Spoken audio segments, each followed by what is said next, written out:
Welcome to New York's number 2 sports show.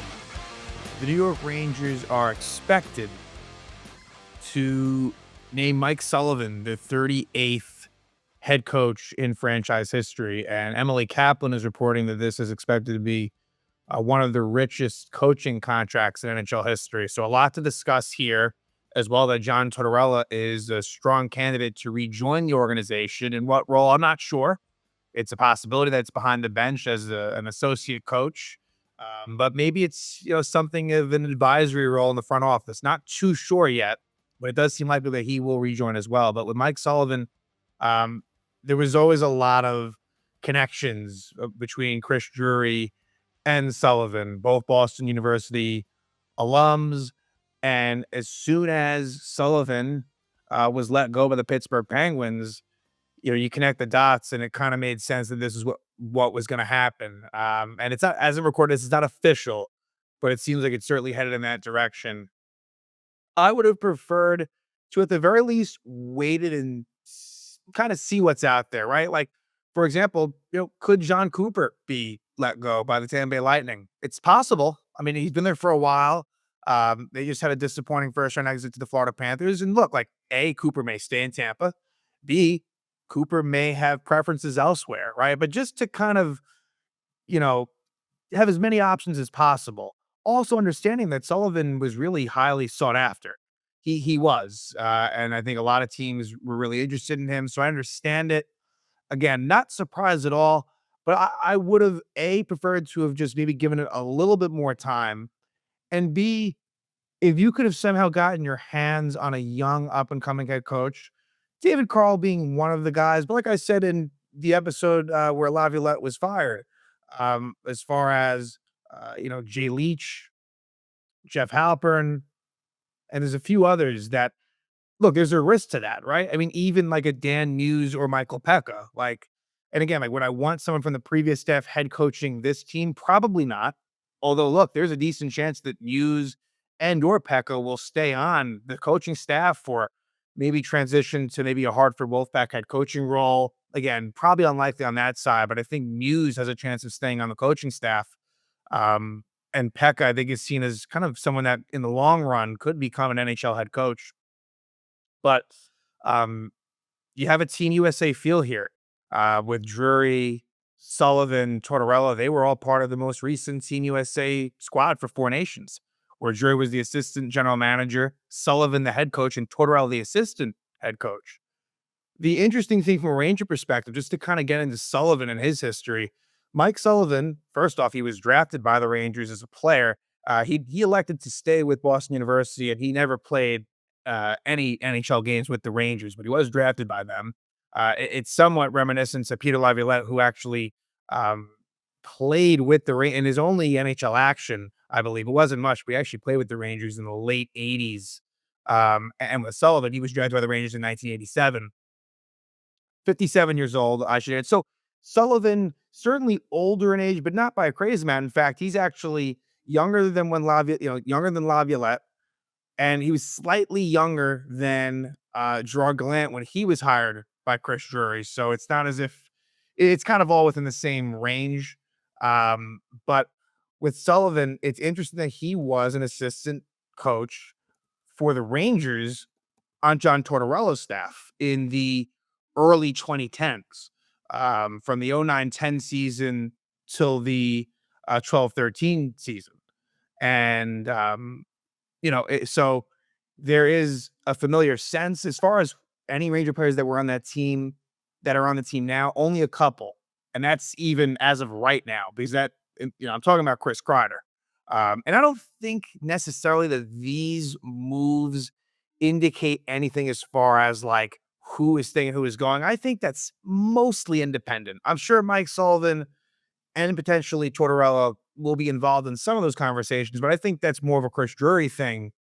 And I still don't expect Chris Kreider to be back this coming season. But as of now, you had Kreider that was on that team, and also JT Miller both as very young players. But as far as Tortorella is concerned, like, he coached Artemi Panarin with the Columbus Blue Jackets. So there's some other connections as well. But what I'm trying to say is it's basically a totally new team from the one that they had with the Rangers back then. Kind of also kind of interesting is that David Quinn, he was on Mike Sullivan's staff with the Pittsburgh Penguins, but Emily Kaplan is reporting that David Quinn is not expected to join this coaching staff, and that one makes more sense. I mean, David Quinn was pretty damn recent. I mean, you still have a decent amount of the players, not that many, but Quinn, A, it was more recent, and B, like it becomes a bit of a joke if your whole coaching staff is basically two assistant coaches who were former head coaches. And we don't even know for certain that Tortorella will be behind the bench anyway. So just wanted to clarify things on the David Quinn front. But as far as Mike Sullivan has a playing career that, it is more than serviceable. He played 709 NHL games with the San Jose Sharks, the Calgary Flames, the Boston Bruins, and the Phoenix Coyotes. So mostly a guy in the Western Conference. I mean, as a Ranger fan, there isn't a whole lot of exposure there. Gets a little bit of playoff action as a player, um, mostly with the Calgary Flames, but a little bit with the Bruins and then the Coyotes. But more of a depth center, more of a bottom six center in the NHL, but really makes a name for himself as a coach more so than anything. But it starts out with him um, as head coach of the Boston Bruins, at a very young age. That's the thing with a lot of these guys. I mean, even Laviolette, very young to start. We're talking about over 20 years ago, the 03-04 season for Sullivan, who's from Boston. So I'm sure that meant a lot to him. In the first year, he actually does reach the playoffs in the year right before the lockout, and they lose a tough series in seven to Montreal, and then a bit of a disaster. Actually, Brian Leetch was on this Boston Bruins team 05-06, first year out of the lockout.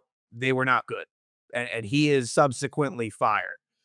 From there, he basically ends up on John Tortorella's staffs with the Tampa Bay Lightning, then with the New York Rangers, and then the Vancouver Canucks.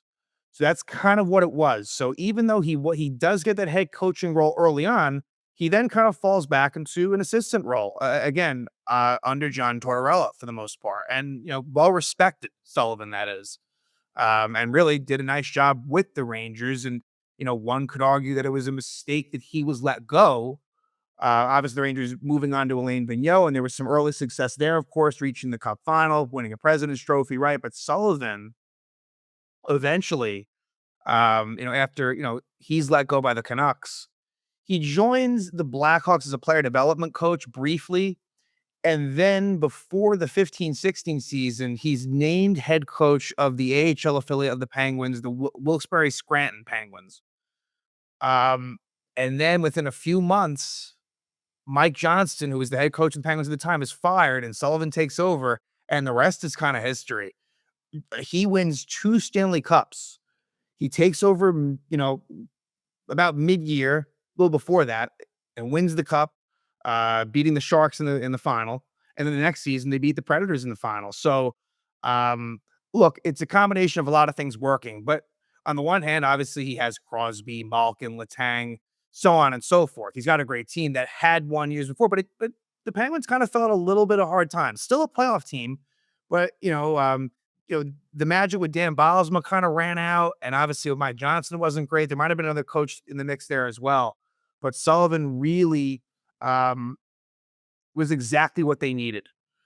Then you have a bunch of playoff appearances, but not really ones in which they go far. And the one after the 2 cups was losing the second round to Washington, and then Washington subsequently won the cup that year. So that was tough. They kind of had Washington's number in that Crosby-Ovechkin matchup for a while there. And then it's lost, in a tough series in the second round. And from there, Pittsburgh was a pretty good team, honestly. Like, these weren't really necessarily fringe teams that made the playoffs. These were good teams that really had very quick early playoff exits, all the way around, to the point where actually Sullivan's last postseason appearance was against the Rangers in 2022, where the Rangers win it in 7, a very memorable series where Pittsburgh arguably was the better team, but the Rangers come out on top. Then Sullivan it kind of progressively gets worse. It's 3 straight playoff misses with Pittsburgh. Um, and, in 23 and in 24, they came close to making it. Like, they were in the mix towards the end, but fell short. And then this past season, it just wasn't there. Um, and so that move is made by Pittsburgh to let Mike Sullivan go, and here we are. And I believe it was, I want to say it was when Gerard Gallant was hired, but it could have been Laviolette, that they were waiting to see what the Rangers were as far as what Sullivan's status was going to be. And he stayed with Pittsburgh. And so they hired, I believe it was Gallant, it could have been Laviolette, but we know that there's been a connection between the Rangers and specifically Jury with Mike Sullivan. And I should also mention that Chris Drury was on that team, uh, with Mike Sullivan and John Tortorella as head coach. So, there's a history there from a coach player standpoint, not for very long because, I believe it was basically for 2 seasons at most, because, 09-10 for sure. But then the 10-11 season, Drury was hurt for almost all of it. But still, that is something that I think probably plays a role here as well. Still a lot of question marks. And again, this isn't something that's even official at this point, but it is interesting, you know, with the John Tortorella factor. Like, you don't normally see with that same organization a head coach become assistant coach. And that's the thing. It might not actually be that. All Emily Kaplan says there's a strong possibility that he rejoins the organization. So kind of remains to be seen what Tortorella's role is, but I do believe that report, and I definitely would be surprised if that isn't the case. I think that he will be with the Rangers in some capacity. You know what?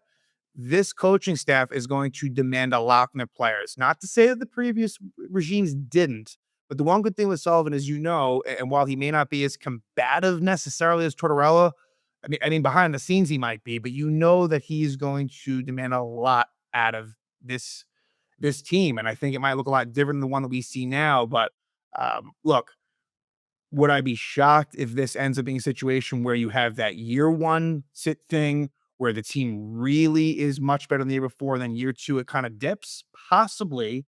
But then what that would tell me is that basically it's a lot of the same players. The biggest thing here is the roster. I think the head coach is, of course, important. Sullivan's a big name. But I also think that what Chris Drury does with this team is going to go a lot longer than what Mike Sullivan does or does not do.